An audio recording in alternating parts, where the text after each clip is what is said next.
عبدالله ابن المبارک شناسید که شخصیت علمی بزرگیه. اسم پدرش مبارک بود. پدرش مبارک در یک باغی کار میکرد، نوکری میکرد.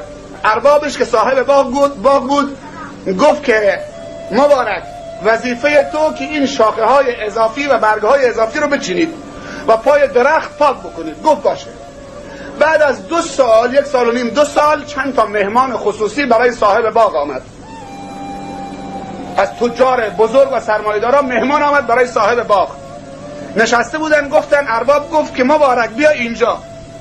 گفت که برو نگاه بکن، هر اناری که از همه شیرین تره یه چند دونه انار شیرین بچین بیار برای مهمانا.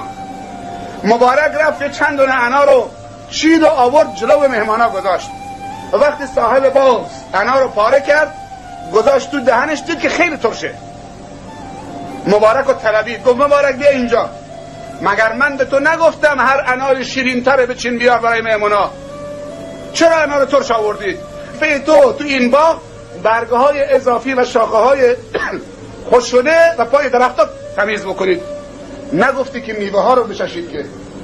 گفت یعنی تو طول این 2 سالی که در باغ کار میکردی 1 دونه میوه نچشیدید؟ گفت نه. گفت به خدا قسم مزه نکردم. تو گفتی پای درخت ها پاک بکن، برگه ها رو بچین، نگفتی که میوه رو بخور. به من اجازه ندادید، من 1 دونش هم مزه نکردم. ارباب مات شد، گفت سبحان الله این مبارک چه جوونیه.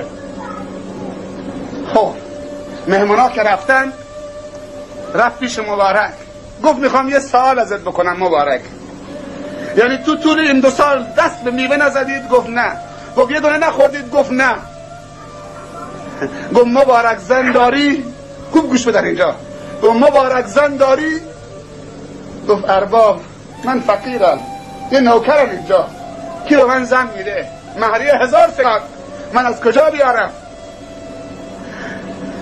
گفت مبارک زن نداری؟ گفت نه. گفت زن میخوای؟ مفتی کسی زن بهت بده. گفت اگر کسی باشه عفتم حفظ بکنم. همین تاجری که صاحب باغ بود دید که این جوان واقعا حیف از دستش بره.